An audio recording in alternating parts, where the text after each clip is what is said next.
नीति वचन 2 का 1। बुद्धि का नैतिक लाभ।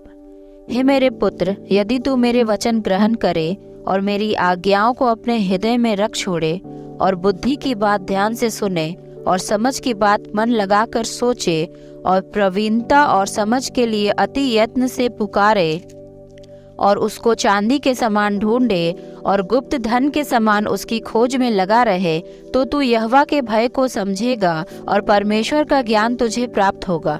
क्योंकि बुद्धि यहोवा ही देता है, ज्ञान और समझ की बातें उसी के मुंह से निकलती हैं।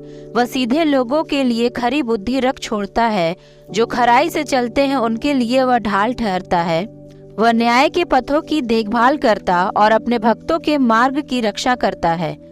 तब तू धर्म और न्याय और निष्पक्षता को अर्थात सब भली भली चाल को समझ सकेगा, क्योंकि बुद्धि तो तेरे हृदय में प्रवेश करेगी और ज्ञान तुझे सुख देने वाला लगेगा।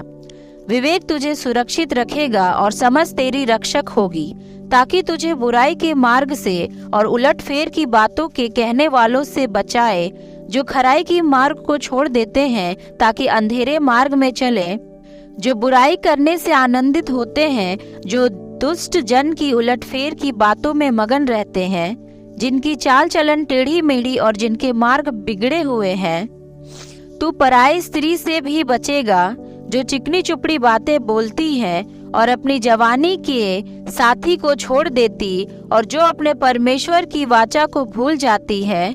उसका घर मृत्यु की ढलान पर है और उसकी डगरे मरे हुओं के बीच पहुंचाती है। जो उसके पास जाते हैं उनमें से कोई भी लौट कर नहीं आता और न वे जीवन का मार्ग पाते हैं। तू भले मनुष्यों के मार्ग में चल और धर्मियों के पथ को पकड़े रह, क्योंकि धर्मी लोग देश में बसे रहेंगे और खरे लोग ही उसमें बने रहेंगे। दुष्ट लोग देश में से नष्ट होंगे और विश्वासघाती उसमें से उखाड़े जाएंगे।